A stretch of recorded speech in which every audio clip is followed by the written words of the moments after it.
घेऊयात राजकीय बातम्यांचा वेगवान आढावा।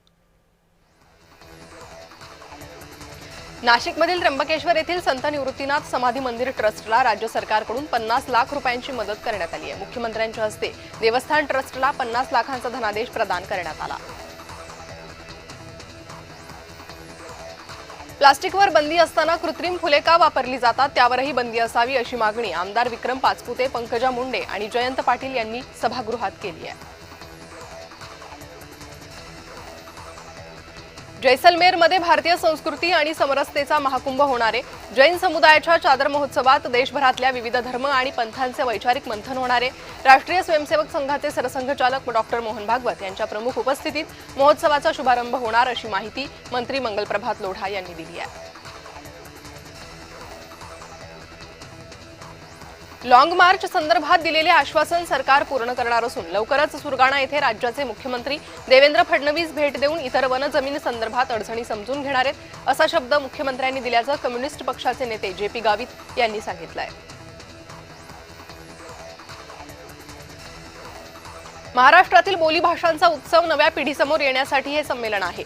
मागच्या संमेलनाला अजित पवार उपस्थित होते, त्यांच्यामुळे आमचे बजेट 265 कोटी रुपये झाले असं म्हणत उद्योगमंत्री उदय सामंत यांनी अजित पवार यांच्या आठवणींना उजाळा दिला आहे। मुंबईत गोमांस विक्रीचं प्रकरण समोर आलंय। रमजानच्या महिन्यात गोमांस विक्रीचा प्रकार वाढत असून आरोपींवर मकोका अंतर्गत कारवाई करा अशी मागणी संजय उपाध्ये यांनी केली आहे।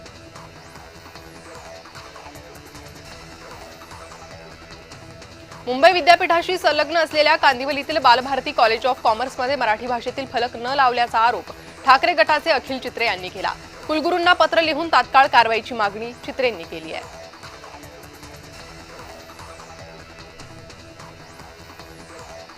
तीन पक्षांचे नेते ठरवत नाही त्याला हायकमांडकडून हिरवा कंदील येत नाही तोपर्यंत राज्यसभेच्या जागेबाबत काही होणार नाही। आमच्याकडूनही 4 ते 5 जण इच्छुक आहे। आमचा पक्ष हा राष्ट्रीय पक्ष असल्यानं आम्हाला ही जागा महत्त्वाची वाटते। आम्ही ही आग्रही मागणी धरून लावली आहे असं विजय वडेट्टीवार यांनी विधान केलंय।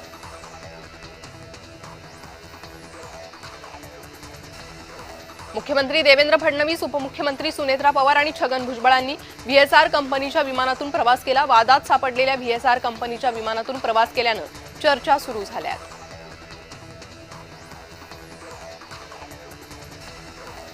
भिवंडी महानगरपालिका क्षेत्रामध्ये कचरा उचलण्यासाठी घंटागाडीवर सुरू असलेल्या हिंदी गाण्यावर महाराष्ट्र नवनिर्माण सेनेनं विरोध दर्शवलाय।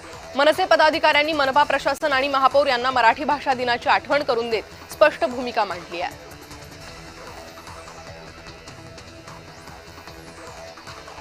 मद्य लायसन्स प्रकरणामध्ये दिल्लीचे माजी मुख्यमंत्री अरविंद केजरीवाल यांना न्यायालयानं निर्दोष मुक्त केलं।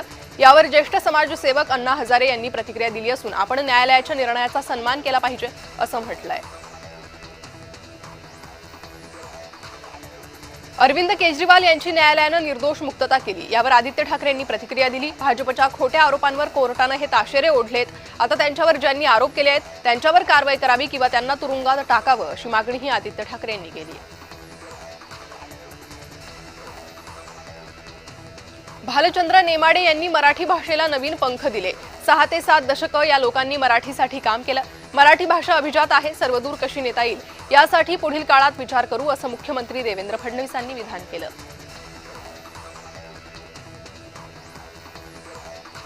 अधिवेशनाचा 5वा दिवस असून काल विधानसभा परिसरामध्ये आमदार रोहित पवार आणि मंत्री संजय शिरसाट यांची भेट झाली। अजित पवार अपघात तपास प्रकरणी दोघांमध्ये चर्चा झाल्याची माहिती सूत्रांनी दिली आहे।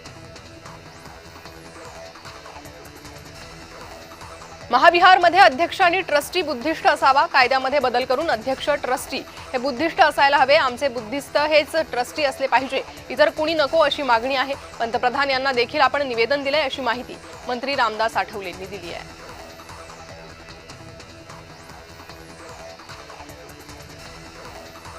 मुंबईतील काही झोपडपट्ट्या ह्या केंद्राच्या जागेवर आहे, त्यांच्या पुनर्वसन होत नाही।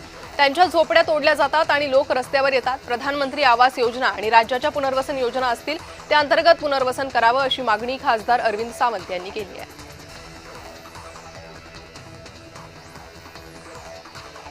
माझी भूमिका आहे प्रकाश आंबेडकर आणि आमचा पक्ष एकत्र यावा, त्यांनी यावर विचार करावा। आम्ही एकत्र आलो तर खूप मोठी ताकद उभी राहील।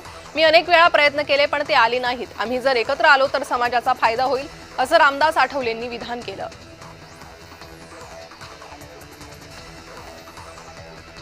राज ठाकरे यांच्यासोबत तासभर चर्चा केल्यानंतर आमदार रोहित पवार यांनी मुख्यमंत्र्यांची भेट घेतली.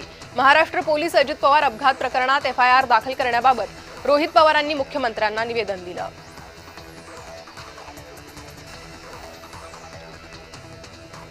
सातारा नगरपालिकेचा अर्थसंकल्प जाहीर होत असताना महाविकास आघाडीच्या पदाधिकाऱ्यांनी सभेवर बहिष्कार टाकला.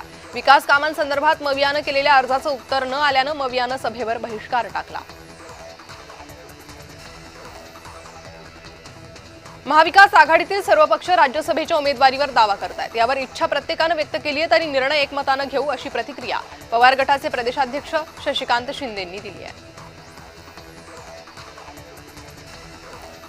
ठाण्यात पंतप्रधान मोदींच्या विरोधात वंचित बहुजन आघाडीनं बॅनरबाजी केली. एप्स्टीन फाईल, भारत अमेरिका व्यापार करार आणि राफेल खरेदीवरून मोदींच्या विरोधात बॅनरबाजी केली.